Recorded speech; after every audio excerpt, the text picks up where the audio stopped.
السلام علیکم دوستوں، دنیا میں جلد قیام امن کی دعا کرتے ہوئے ابھی تھوڑی دیر پہلے میں نے اپلوڈ کیا ہے موہنی کی یادیں پارٹ 1، تو یہ پارٹ 2 ہے اور یہ اختتامیہ ہے دراصل ناول کا، اور اس کی کہانی میں جو فی الحال آپ کو شیئر کرنے جا رہا ہوں وہ یہ کہ یہ اختتامیہ ہے۔ اس گاؤں کے انتظام چلانے میں اپاہج مشیروں کا بڑا عمل دخل ہے۔ سلیم جو کہ ہیرو ہے اس کا، اور اس کا باپ جاگیردار وہی اس قصبے کا انتظام چلا رہا تھا، اور وہ خود اپنے عقل سے اسے چلاتا رہا اور اسے ترقی کی منزلیں انہوں نے طے کی، یعنی دیہات کو، اپنے گاؤں کو ایک خوشحال اور اچھا گاؤں بنایا۔ جیسے کہ پہلے میں نے بتایا کہ سلیم کا باپ اس کے بچپن میں ہی مر گیا، اور اس کا چچا اس کا انتظام اس نے سنبھالا۔ وہ خود نااہل تھا، اس لیے اس نے مشیروں کی مدد لی، جس میں روحانی علم والے لوگ بھی تھے، اور سو کالڈ اپاہج مشیروں کی مدد سے اس نے قصبے کا انتظام سنبھالا۔ وہ مشیر ہی دراصل سلیم کو بھی مشورہ دیتے ہیں کہ تمہیں کچھ یعنی وزڈم کے لیے جنگلوں میں جانا ہے۔ دراصل اسے راستے سے بھی ہٹانا چاہتے ہیں۔ تو اس کے بعد حالات جو ہیں، جو کہانی بدلتی ہے، اس میں موہنی کے ساتھ سلطان کی شادی ہو جاتی ہے، لیکن سلطان انفیکٹ امپورٹنٹ ہوتا ہے اس میں، اور اسے مشیر ہی وہ ڈسکلوز کر دیتے ہیں کہ بھئی تمہاری تو یہ بات ہے، اور یہ کیوں موہنی جو ہے یہ کس سلسلے میں پریگننٹ ہو رہی ہے۔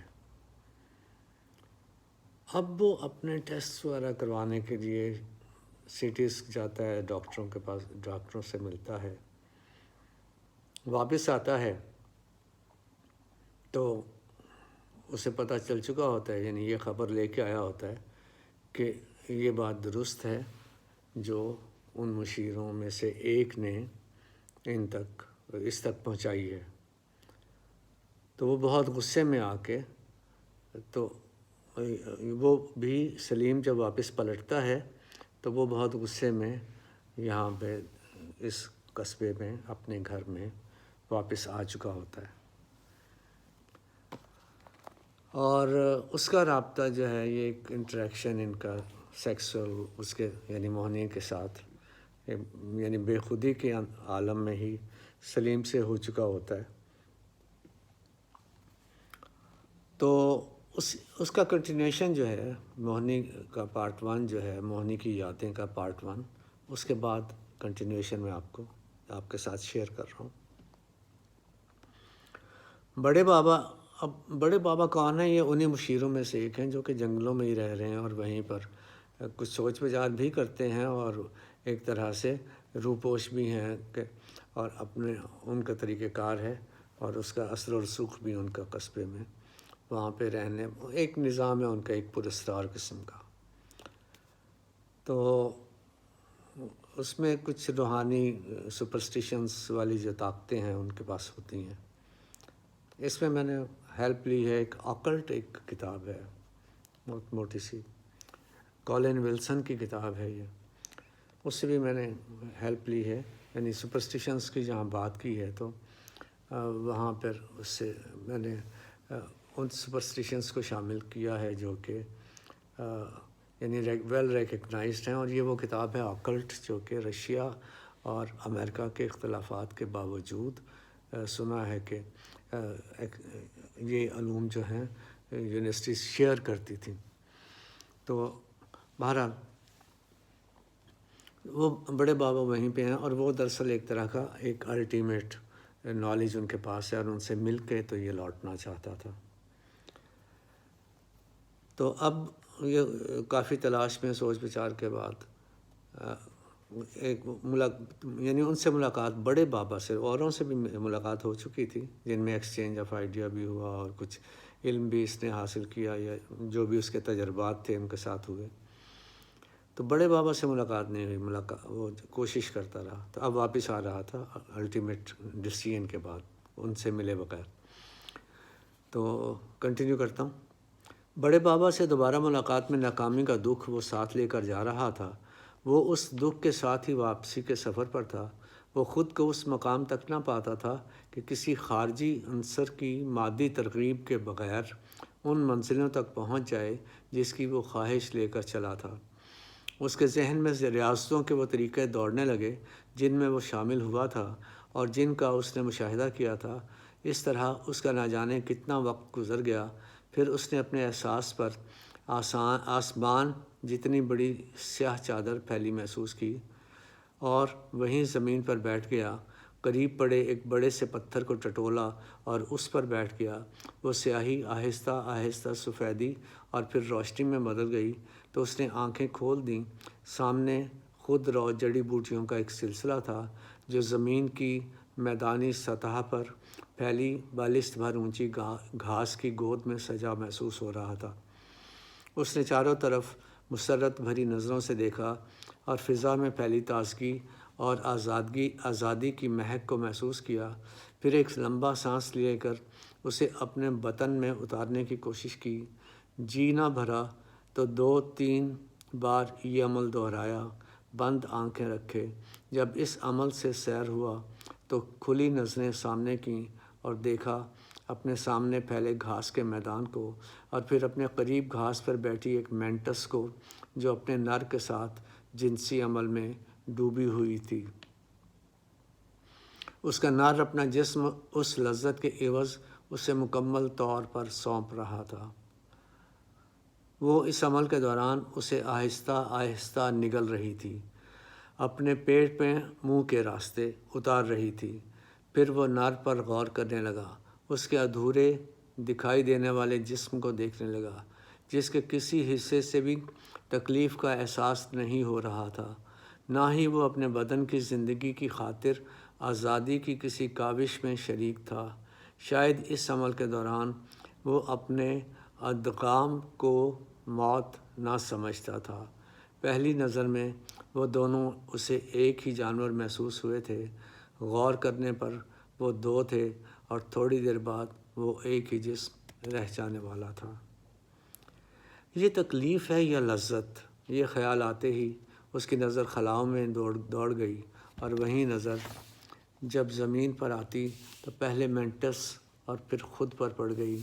اپنے اس لمحے پر جب وہ ادا کے ساتھ برسر ادغام تھا، یکے بعد دیگرے بدلتے مناظر میں جب اسے اپنا آپ نگلا جاتا محسوس ہوا تو اعصاب کو ایک ٹھوکر لگتی محسوس ہوئی اور اس نے دیکھا سیاہ آفاقی عفریت ناقابل تصور بڑا منہ کھولے ہے جس میں کسی بھی حجم کے اجرام داخل ہو سکتے ہیں، اور جوں جوں وہ اس حلق میں اترتے جاتے چھوٹے سے چھوٹا ہوتے چلے جاتے اور جوں جوں وہ اس حلق میں اترتے جاتے چھوٹے سے چھوٹا ہوتے چلے جاتے اور ایسی تاریک اور طویل غار میں اترتے محسوس ہوتے جو تنگ سے تنگ تر ہوتی اعصاب کے باریک ترین ریشوں کو بھی بڑا ثابت کرتی ہے۔ اسی اثنا میں ادا کے لمس اور اس کے گرد پھیلی خوشبو اور رنگوں نے اسے اس اذیت سے بچا لیا، اس کا جاری سوچوں کا نتیجہ تھی اور اس اذیت سے بچا لیا اس کا جاری سوچوں کا نتیجہ تھی اور جس میں ڈوبا وہ بے تہ کے تاریک کنویں میں ڈوبا جا رہا تھا۔ اس نے سب غور سے دیکھا، آفاق زمین اور اندر تک سب ایک تھا، فرق تھا تو بس عناصر کی ترکیب کا۔ اس اذیت سے ادغام کے اسی عمل کی یاد نے بچا لیا جو اسے سیاہ عفریت اور مینٹس کے خیال کے بعد آئی تھی اور جس کے بارے میں وہ فیصلہ نہ کر پایا تھا کہ اس میں اذیت زیادہ تھی یا لذت؟ یہی سوچتا ہوا وہ اپنی لذت کے ان لمحوں میں واپس چلا گیا جب وہ ادا کو نہ پہچان سکا تھا اور خود مگنی کی اس کیفیت میں اپنے آپ کو بالکل بھلا چکا تھا۔ اسے یہ خوب یاد آ رہا تھا کہ ان دونوں کے درمیان بھی نظر آنے والا کچھ نہ تھا مگر وہ مل رہے تھے، اور جب ایسا ہو رہا تھا تو اس نے نہ سوچا کہ یہ کیا ہے۔ وہ نتیجہ اخذ نہ کر سکا کہ گھنے نمکین سمندر میں اس کا تیرنا موت سے نجات ہے یا زندگی سے شکست کا یقین۔ ہوش کے کسی لمحے میں جب اس کی آنکھ کھلی تو وہ ساحل کی بجائے گہرے پانیوں میں غوطہ زن ہوا، جہاں سبک رنگین مچھلیاں، دور سے آتی ویل کی آوازیں اور ان گنت مخلوق پر لپٹا پانی سب ایک تھا جو نظر نہ آتا تھا اور ان دیکھے رابطوں سے منسلک تھا۔ ایسے ہی کسی رابطے نے اسے غوطہ زن کیا تھا، جس کے بعد اس نے اپنے اندر ایک ہیجانی تگ و دو محسوس کی تھی۔ یہ سمندر کے اندر والا عالم ہی تھا۔ یہ سوچ کر اسے اپنا آپ سمندر محسوس ہوا۔ اس خیال کو جھٹک کر سمندر کے اندر آنے والی تگ و دو کو دیکھنے لگا۔ اس نے دیکھا انگلیوں، ہاتھوں، ہونٹوں، زبان، غرض جسم کے ایک ایک حصے کی جنبش سے وہ تگ و دو اور ارتعاش بڑھتا تھا، اور نیوران اعصاب پر کسی مستعد پیغام رساں کی طرح سفر کرتے رد عمل کے بارے میں ہدایت حاصل کرتے تھے۔ اعصاب میں بھی پوری طرح مادی رابطے موجود نہ تھے، اور جہاں موجود نہ تھے ضرورت پڑنے پر رابطے کا مادہ پیدا ہو جاتا تھا جس سے نیوران کا سفر جاری رہتا تھا۔ اب اسے وہ سب نظر آنے لگا جس کا وہ اس دن شکار ہوا تھا۔ لذت کے اس عمل کو اس نے اسی نظام سے ملا دیا اور اس مٹھاس کو اپنے بدن کے رواں رواں میں محسوس کیا جب وہ شہد کی مکھی کے لعاب میں پھولوں کے رس کی طرح شہد بنا تھا۔ پھر آفاقی عفریتوں کے تصور کے ساتھ ہی اس نے محسوس کیا کہ یہاں کس طرح جبلتوں کے عفریت بہت بڑی بڑی چیزوں کو نگلتے رہتے ہیں اور چھوٹی چھوٹی چیزوں کے پہاڑ بنائے چلے جاتے ہیں۔ اس روز جب وہ اسی سیاہ و سفید آفاقی عفریت کی طرح تصادم کا شکار ہوا تو لمحے بھر کو اس نے اپنے چاروں طرف ویسی ہی چکا چوند کر دینے والی آتشی روشنی دیکھی تھی جس کی حدت اسے اپنے کانوں، آنکھوں، ناک اور بدن کے ایک ایک خلیے سے نکلتی محسوس ہوئی تھی، اور وہ بھی اس کا حصہ بن گیا تھا، اور اسی دن کی طرح اپنے پہلو میں پڑا بدن تحلیل ہوتا محسوس ہوا تھا۔ ویسی ہی چکا چوند کر دینے والی اس روشنی میں اب اس نے وہی عظیم الجثہ برش پھیرا تو اس دن کی طرح اپنی تلاش میں اسے اپنا دل ڈوبتا محسوس نہ ہوا۔ برش کی ایک لکیر پر اسے اپنی شبیہ کا یقین تھا۔ راستہ چلتے چلتے اس نے ندی کے شور پر غور کیا اور اترتی ندی کے ساتھ ساتھ چلتا رہا۔ پھر اس نے اس کے کنارے اگے درختوں کی جڑ سے اس کی انتہائی اونچی شاخ تک دیکھا۔ ندی کے کنارے کے قریب کہیں کہیں پھلدار درخت تھے۔ کنارے کا راستہ زیادہ ویران نہ تھا۔ کوئی راہگیر اسے اپنے دھیان گزرتے بہت حیرت سے دیکھتا اور کوئی بالکل نظر انداز کر کے گزر جاتا۔ اس کا دھیان چھت کے نیلے رنگ، پانی کی اٹھتی روئی اور فضا میں ملتے نکلتے رنگوں کی طرف زیادہ اور لوگوں کی طرف کم تھا۔ جوں جوں جاگیر قریب آتی گئی اس کا دھیان لوگوں کی طرف بڑھتا گیا۔ اس نے دیکھا ندی کنارے ایک بڑا سا گلاب کھلا ہے، سرخ رنگ کا تر و تازہ گلاب جس کی نہ شاخیں ہیں، نہ پتے اور نہ تنا۔ پھر اسے محسوس ہوا اس پھول کی پچھلی جانب ایک عورت کا ہاتھ ہے، پھر اس کا بازو نظر آیا۔ اس نے غور سے دیکھا، اس پھول کو چھوئے ایک عورت کھڑی تھی۔ اسے یوں لگا وہ اس پھول کو توڑنا چاہتی ہے۔ اپنے خیال کا یقین کرنے کے لیے اس نے عورت کے چہرے کو دیکھا جس پر بلا کا سکون تھا۔ وہ سکون بھرپور خوشی کا نتیجہ ہی ہو سکتا تھا۔ اس نے آنکھیں بند کر کے سر جھٹکا اور دوبارہ عورت اور گلاب کو دیکھا۔ وہ انہیں دیکھتے ہی مطمئن ہو گیا کہ اس نے کچھ غلط نہ دیکھا تھا۔ ماں کی انگلی پکڑے اس کا بیٹا کھڑا تھا۔ اس نے لوگوں پر نظر ڈالنا پھر کم کر دی اور زمین میں گہری جڑوں والے درختوں کو دیکھنے لگا۔ ایک درخت کے پھل پر اس کی نظر جم گئی۔ وہ لمحے بھر کو رک گیا، مسکراتے چہرے لیے درختوں پر بچے لٹک رہے تھے۔ سورج ڈوبنے سے کافی دیر پہلے وہ قصبے سے باہر تالاب کے کنارے اپنا عکس دیکھتا رہا اور پھر قصبے میں داخل ہو گیا۔ آج وہ اس راستے سے جاگیر میں داخل نہ ہوا تھا جدھر سے پہلا گھر ادا کا آتا تھا، بلکہ وہ موہنی کے گھر پہلے آنے والے راستے پر تھا۔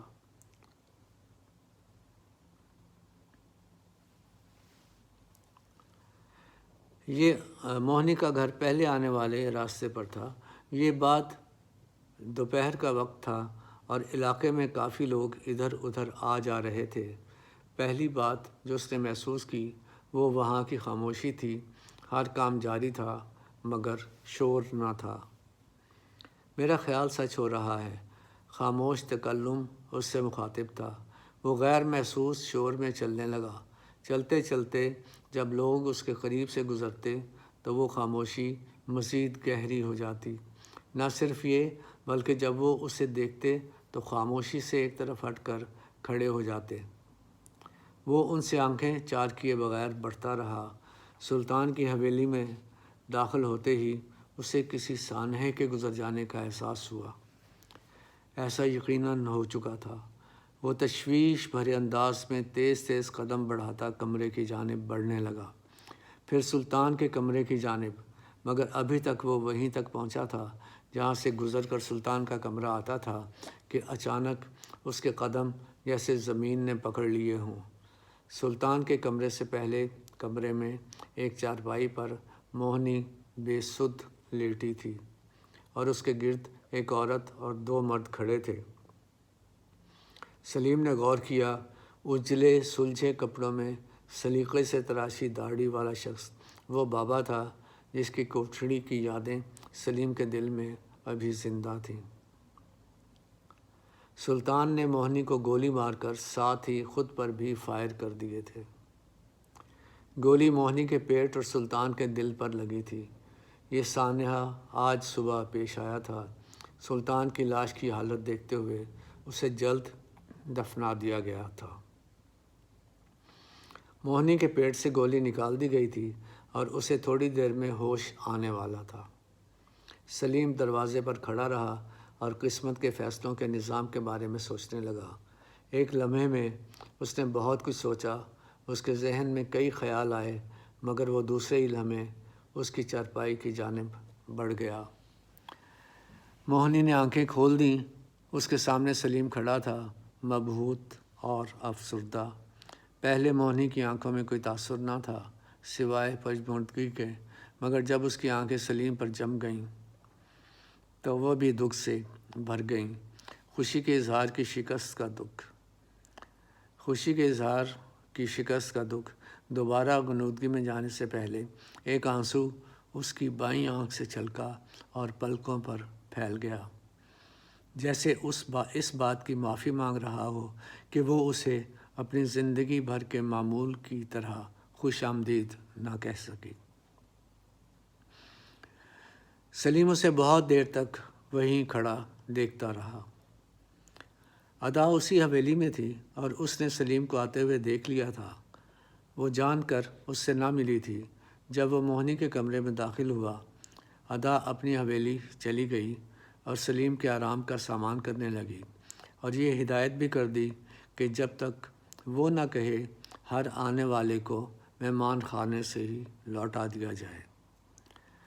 اسی دوران سلیم بھی پہنچ گیا اور حویلی کے دروازے پر منتظر ادا نے مسکراتی شوخ آنکھوں سے اس کا استقبال کیا تو اسے ایسا لگا کہ ادا نے موہنی کے اس ایک آنسو کا دکھ بھی اپنے دامن میں چھپا لیا ہے۔